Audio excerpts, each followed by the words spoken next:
Hello friends, I recently was at a thrift store and came across a vintage hat that I fell in love with, and it was $10, and so I walked away and left it there. And then I was in the car and drove for a while. I was like, yeah, and so I ended up going back and getting it. And so today I want to show you how I took a vintage hat that didn't fit me and made it into a fun hat that I will really enjoy wearing.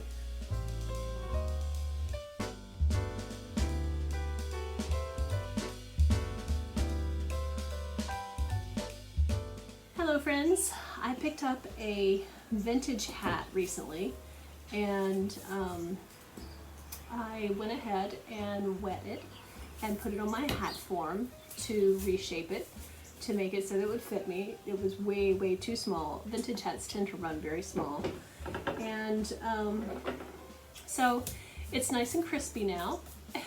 It has good body to it. It's kind of interesting. It's got a tag here so that I know I didn't accidentally turn it wrong side out. But what's kind of interesting to me is that it's sewn together. The crown and the rim are sewn together separately.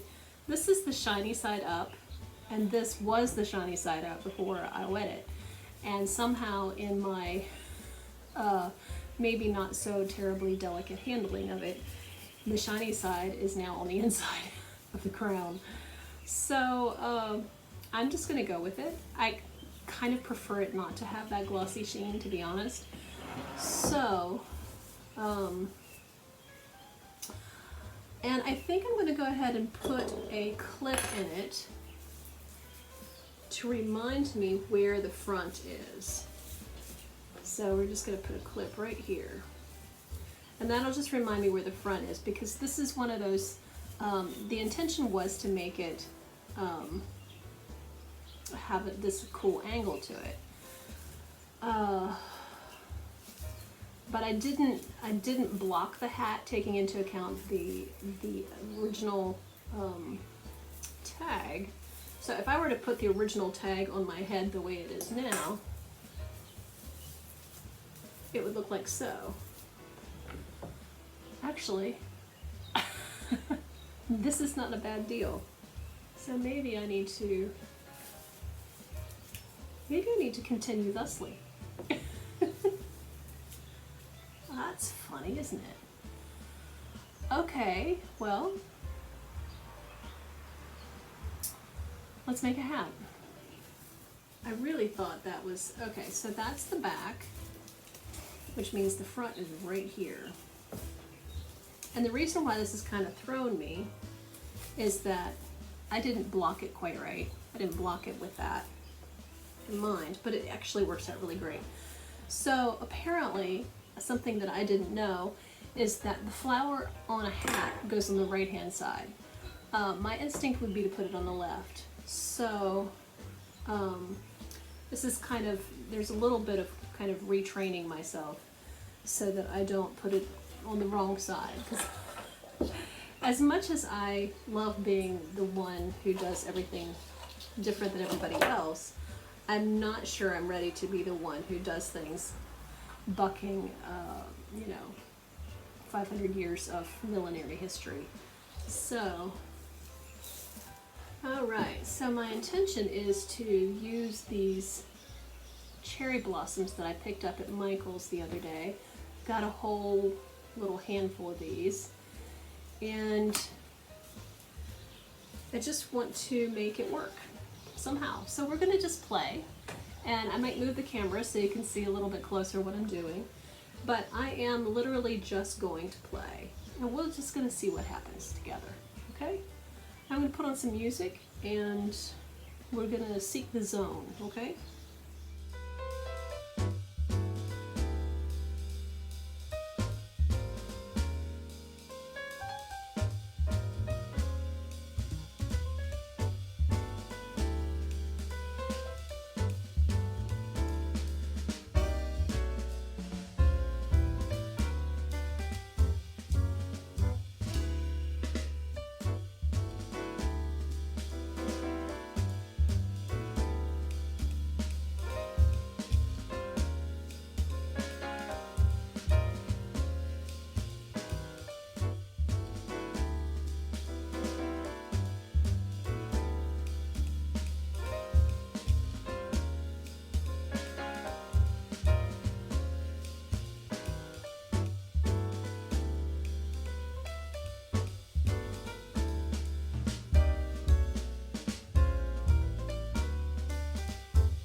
All right, I was doing it with the original ribbon and it just wasn't working for me. So we're gonna layer up. The original ribbon is under there, and we're gonna add a little. It just wasn't working for me.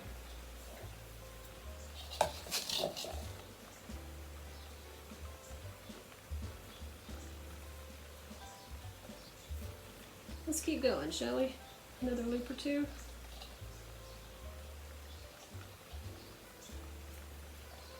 So this is a very simple way to do a bow. And you basically are using the wire to your advantage. Now I have a twist tie here. When you're doing this in floral design, you're using a wrapped wire. And a twist tie is basically essentially a wrapped wire. So let's try this. Okay. Now see, now that's more like what I would expect a thing to look like.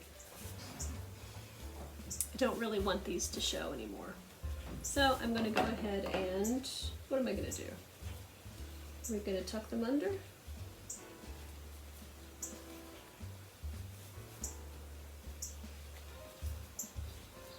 What happens if I tuck them under?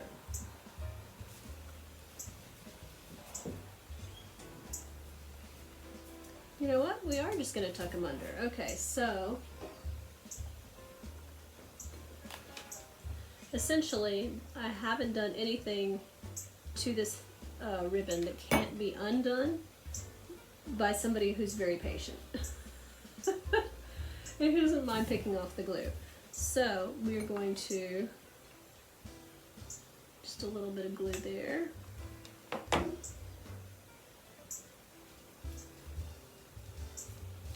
a little bit of glue there. So we still have the original bow underneath, okay? However, we are doing a thing. So I'm going in here with this bow, and we are going to add that anyway. Okay, glue time. Try not to get it on your fingers, folks. Try not to get it on your fingers. Here we go.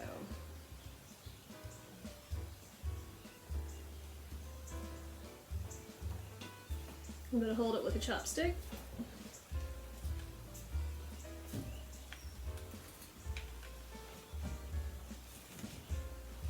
And then we're just going to play with the loops until I have them where I want them.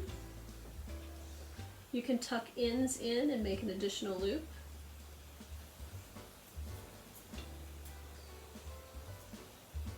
Which I'm going to do. Something big flew in and then flew out again. We're very happy about the flying out again part.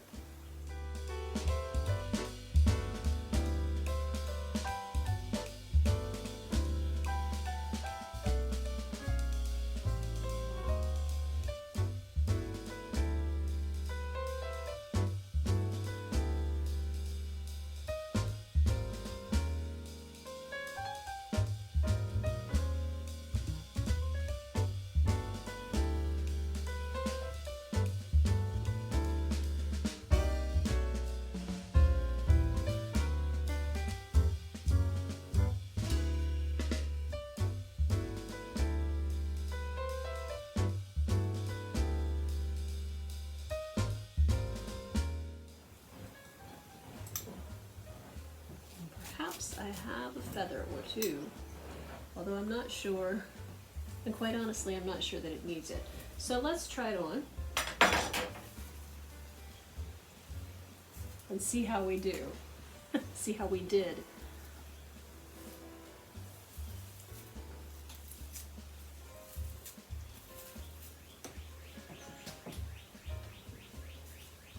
Not a derby hat, but it is definitely a spring hat. I'm digging it. I am kind of digging it. I think it needs, can't believe I'm saying this, I think it needs more. So we shall give it more.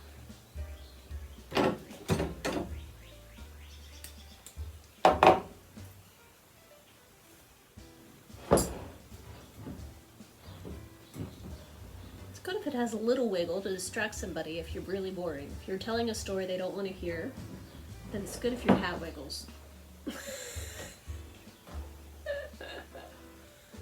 Right? Everybody needs a little hat wiggle. All right.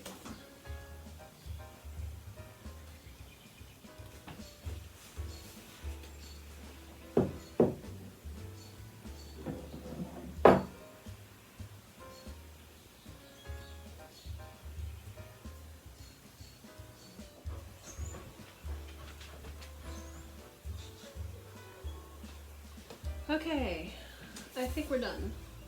It feels done to me. Yeah. I think this is my favorite new thing. This is really my favorite new hat. This is my favorite hat. This is my favorite hat.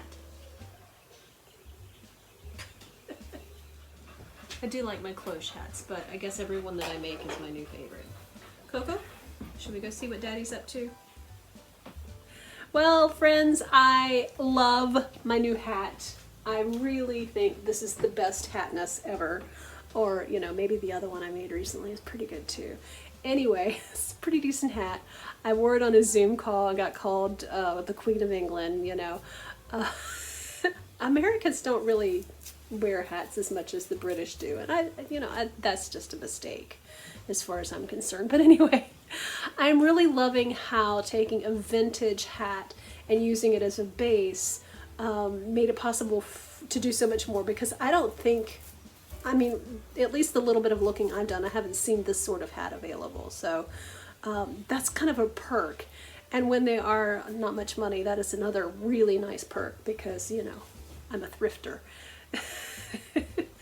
So I'm happy with the hat. Thank you for joining me. Like if you like, subscribe if you want to see more of these kinds of things. And there's all kinds of other stuff on the channel like this. I mean, you know, hats, gloves, shoes, that's the kick I'm on right now. Upcycling clothes, doing things to make them a little bit more me. That's something I'm working at right now. Of course, weaving, you'll see more of that. Also, Wednesday mornings, 10 a.m. Eastern, join me for Weave and Mend.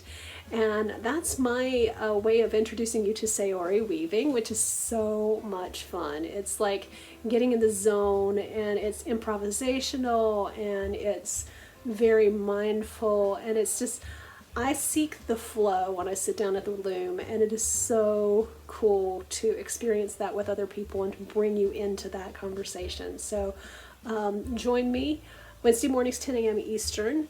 Put your prayer requests in the chat box and we'll pray together, and let's just see what God does, because that creative flow is a redemptive place. It's a healing place. And I weave for my mental health. I weave because it brings me joy. I weave because I love color. And so I'm very, very happy to share all of that with you. Stick around also for my new podcast. The old podcast, Faith, Art, and Tiny Houses, is available. You can see past episodes of that podcast on YouTube. There's a whole playlist on that. But I have completely redone it. It's now called Woman of the Cloth, and I've got some really cool things coming your way on that. So those will be released Friday mornings. So watch for that. I'm not entirely sure when that's going to begin, because there's just kind of a lot of stuff in the pipeline right now, and I was down for a couple of weeks. The first vaccine took me down for about 3 weeks, and thankfully the second vaccine did nothing to me. I mean, my shoulder hurt, but that was it. I am so grateful, because the first one took me, I was just praying the whole time going in, because I didn't want 6 weeks off. No, I love what I do. I did not want a 6-week vacation. I just wasn't feeling up to anything. So anyway, I'm back. I'm feeling a lot better. And it's good to see the world begin to kind of open up just bit by bit. Isn't that refreshing? Doesn't it give you hope? I am grateful for hope that we're going to be able to hug each other again one of these days. It's not much longer, I hope. Not much longer. So thanks for joining me, and I will see you next time. I've got some other cool things coming this week. I have been on a hat, glove, and shoe kick, and also on a pink kick. So stick around. more cool stuff coming. Thanks for watching. I really appreciate it. The Lord bless you and keep you, make his face shine upon you and give you peace and hats. Thanks for watching.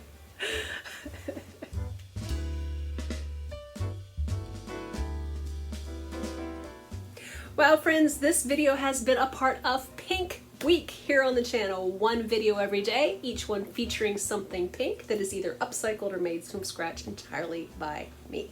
So there are hats, shoes, a blazer that I upcycled, and a skirt that I upcycled with some cloth that I wove, and a handbag and even some earrings. So check out the Pink playlist so that you don't miss a single thing. It's amazing how with just a few simple tools and a few little things here and there that you can really make a big difference in how something looks and make it an expression of who you are in the world. And I think that's really cool. I have had enough of conformity and I am ready to let my individuality shine. I was made in the image of God. There's something about God and something divine that's a part of me, and I want to celebrate that rather than hide it. And so I am working on it. I am growing. I am learning to be comfortable in my skin, and I am not above dressing up to go to the grocery store wearing things that I've thrifted and upcycled and created from scratch and all of that. I am